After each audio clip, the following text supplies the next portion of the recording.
So what if I told you that the reason many brilliant doctors never get to practice in Canada, in some cases, has nothing to do with their degree, it has nothing to do with their skills, but has everything to do with a language test? Yes, you heard me right, a language test. Most of the time, proficiency in language is overlooked by many of us because we focus a lot on the technical part of our training. But most of the time, what we have to understand is that it's a very, very critical step in your Canadian medical practice journey.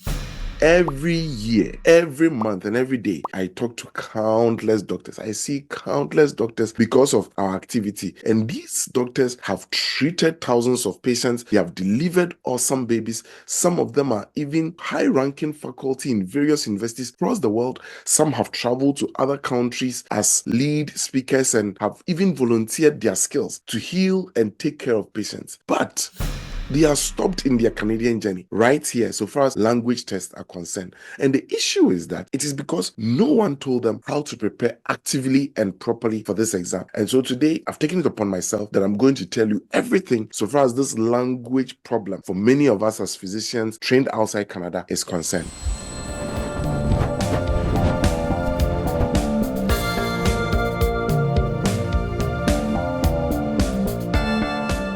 By the way, I am Dr. Bruni. I'm a Canadian physician practicing here in Canada, and I'm the lead tutor at MedCognito. And over the years, we've helped hundreds and thousands of international medical graduates in various capacities, people just like you, to succeed in a Canadian licensing journey. And if you're watching this video, I want to do the same for you. I really want to. So let's take our time, let's break it down clearly, simply, step by step, and let's state what each province is looking for so far as language proficiency is concerned. Now, this is what I want you to know. Every region and every province in Canada requires that you are proficient in a particular language in order to practice, right? Because the medical practice is about communication. You've got to be able to communicate with your colleagues as physicians, with nurses, with other allied health professionals. You've got to be able to communicate with the patient relatives. So communication is very critical. And in most provinces, the way we communicate or the language we use is English. But in a province like New Brunswick, it's either English or French. And in a province like Quebec, it's French. Okay, so you might have studied in English. You might even speak English every day. But if your home country's official language isn't English or French, most provinces will still require that you write official language tests. And that's where many doctors get surprised. Hey, come on, I've passed my MCCQE1, I've passed my NAC OSCE, I've passed my TDN. Why are you needing me to write a simple English test? No, doc, please take your time. We are going to communicate with people through language. And so we've got to make sure that we are speaking the language they understand. So which tests are accepted? And let's dive into it. Let's talk about the English language first. Then I'll talk about French, and then we'll wrap up on the whole thing. So the English language tests you need to know are IELTS academic, OET, the medicine version, and CELPIP. So let's talk quickly about IELTS. You need a minimum of 7.0 in each section. And the IELTS has 4 components, okay? So the first one is listening, the next one is reading, the next one is writing, the next one is speaking. So you need a minimum score of 7.0 in each section. For the OET, it also covers listening, writing, speaking, and reading. And you need at least a grade B in each section in order to qualify.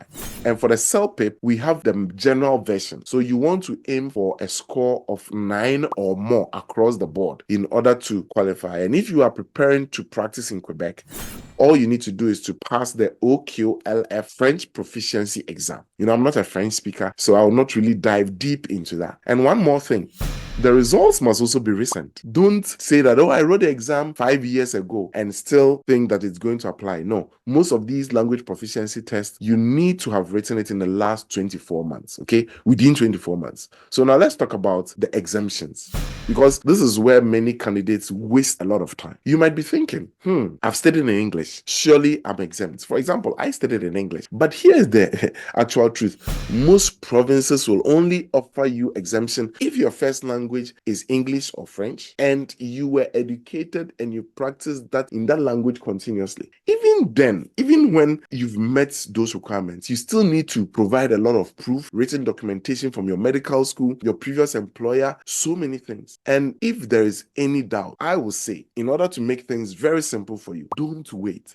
If you practiced in English, if you've written all your exams in medical school in English, if you've seen patients in English, if your medical school training was in English, don't waste time. Just write the test. Because with that, it's safe, it's fast, and it puts you in control rather than, to go back and forth needing letters to prove that you were trained in English. Now, the other thing I want us to talk about is timing, because that is the problem I've seen for many candidates. And when we don't get the timing right, at times there can be almost a year delay, because remember that these programs across Canada have deadline, right? And so if you don't meet a particular deadline, because you don't have your language proficiency test, you may have to wait for the next date to write that exam. And by the time you wait for that next date, maybe something in your practice history might have also expired, your recency of practice. So what I want to say is that if you're applying for a program like the Alberta IMG or trying to meet application deadlines for licensing, you must be sure that the language proficiency test, be it IELTS academic, be it CELPIP, be it OET,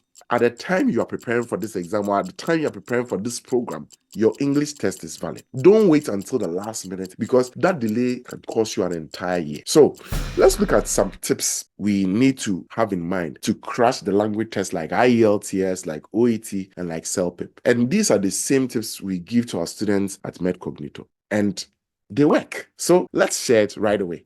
The first tip I want you to know is simulate the exam. Simulate the exam. Doc, don't study casually. Oh, this is English, right? Oh, this is English. No. Don't study casually. Sit down with a timer. Use official practice tests. If you go to the IELTS official page, if you go to OET, there are official practice tests you can use. Block out all distractions and train your brain to perform under pressure, just like the real exam test date. Number 2, speak and record yourself daily. So look, just make sure that you have your phone with you and put your phone maybe on a tripod, or you can even just put it on a pile of books facing you for you to know how you speak. Now listen to yourself, listen to your mannerisms, look at your body language, notice how you can improve. Do it again and again and again and again. For me, recording this YouTube video is also a growth curve for me. So keep doing it, and when you watch yourself, you go like, oh my goodness, that's how I speak. Because don't forget that there is a speaking component in most of these language proficiency exams. It may not necessarily be your facial expression and everything, but your tone, how you talk, how you connect words, how are you using syllables and all those things. You've got to understand that. And when you record yourself, it helps you to build confidence, it helps you to build fluency, it helps you to also build a lot of clarity so far as performing in these exams are concerned. Now, I also say that use shadowing to improve listening and speaking. What do I mean by that? Use shadowing. Watch programs like TED Talks. Watch how people stand on stage and talk. Watch medical YouTube videos. Let me say, if I fun fact, maybe you can even watch me. How I go around, talking in a camera to many doctors week in, week out. Pause at every sentence and repeat exactly with the same tone, the same speed, the same rhythm. This technique, what will do is it trains your brain to think and speak like a native English speaker. And then the fourth point I want to share is this: use the peel method. So think about peeling an orange. Peel method. And use the peel method in your writing. Use that in your writing. When you are writing, structure is everything. These language proficiency tests are not just testing your English language. No, they are testing your structure. And so I'll give you a typical example. For me, when I was preparing for the IELTS, whether academic for medical practice or general for immigration, in my writing, I used a 5-paragraph structure all the time. And I stuck to that, whether in the academic or in the general exam. And what do I mean by this? So what I would do is, in the first sentence or in the first paragraph, I would introduce the concept and I would talk about 3 things I'm going to discuss in the essay. And then in the second, third, and fourth paragraphs, I'm going to pick one of those 3 things I discuss in introduction to discuss. And then in the 5th paragraph, I'm going to highlight on those 3 things I discussed in those second, 3rd, and 4th paragraphs, and I conclude. So you realize that if you looked at the way I was preparing for my IELTS during those days, and that's like 9 years ago or 10 years ago, you realize that there was always a structure to it, and it looked very technical. But that is how the exam is. So when I say use the PEEL method, what do I mean? The P stands for points. State your argument, like what I said. Today, I'm going to discuss A in my essay. And then E stands for give evidence, give an example. So when you've stated your point in your paragraphs, you're going to give examples and you're going to argue your point in your paragraphs. And then the second is explanation. So make sure that you take your time to explain the concepts in those paragraphs. And then the L stands for link. That is when you get to the final paragraph, like what I talked about. Paragraph 1 introduces the concept, introduces 3 things I'm going to discuss. Paragraph 2, paragraph 3, paragraph 4. I use those paragraphs to expound on those points. And then paragraph 5 is link, where now I tie all those 3 things I discussed and then put a nice ribbon on it, put some icing on the cake, and conclude. This helps you to write essays and letters that are logical, that are very professional, and they give you high scores in the exam. The 5th point I want to share with you is build a targeted vocabulary. Focus on words which we use in medicine, patient communication, and real life situation.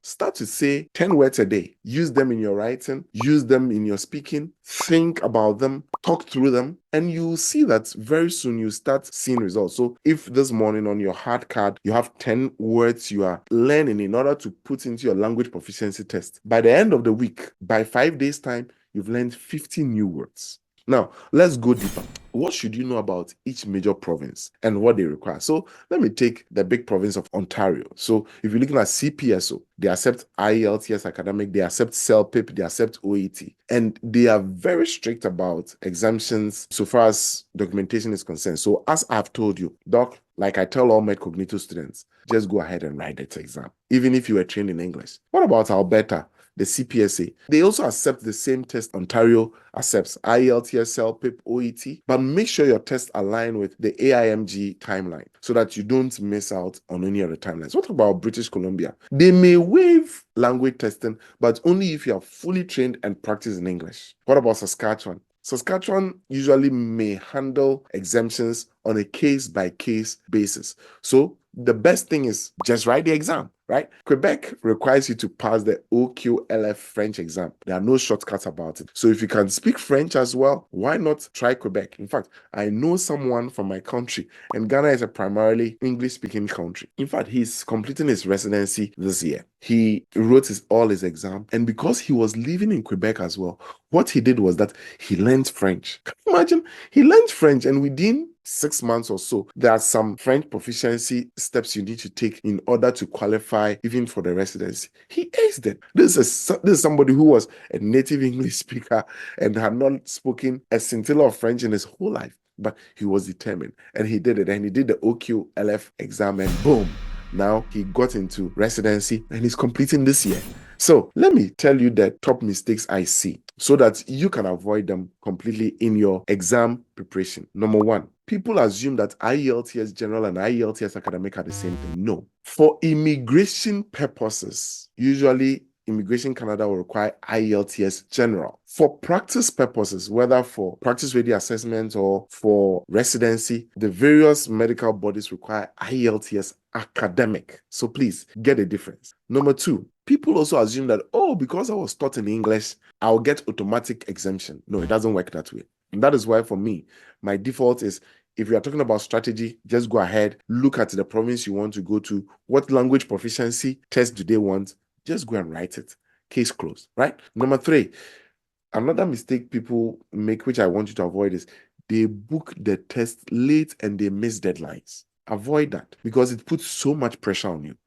Number 4, people ignore the speaking components. They think, I can speak English. I talk to my colleagues in English and all that. Therefore, I can ace the speaking parts. No. Remember, IELTS, CELPIP, OET are very technical exams.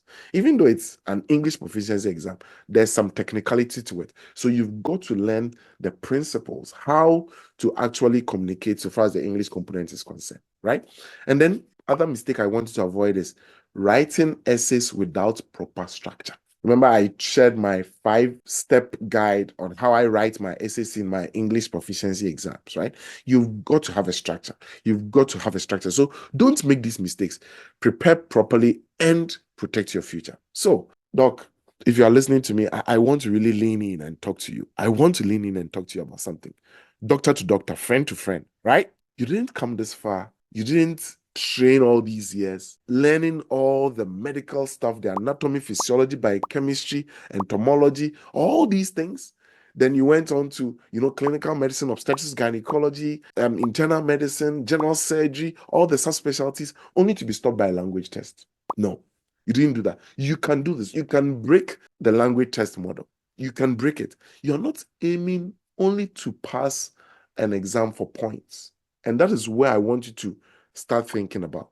You are preparing to speak to your first Canadian patient. You are preparing to reassure your first Canadian patient who needs some reassurance from their doctor. No, you are preparing to comfort your first Canadian patient, their families, even other colleagues around you. Remember, you're also preparing to save a life. And when you pass this language proficiency exam, it's not just a certificate. It is a step towards your life and towards the comfort of other people you want to actually serve in Canada. So I really want you to start looking at it from that perspective. Okay? So, Doc, if this video helped you, what I want you to do is click on subscribe, leave a comment with your questions about what we just discussed or any question about any other thing I've discussed. And if you are ready to take it seriously, join us at MedCognito so we can guide you. This is where the future medical Canadian doctors are made. Okay? By the way, I'm Dr. Brony. I'm your friend in this journey. I'll see you in the next video. All the best.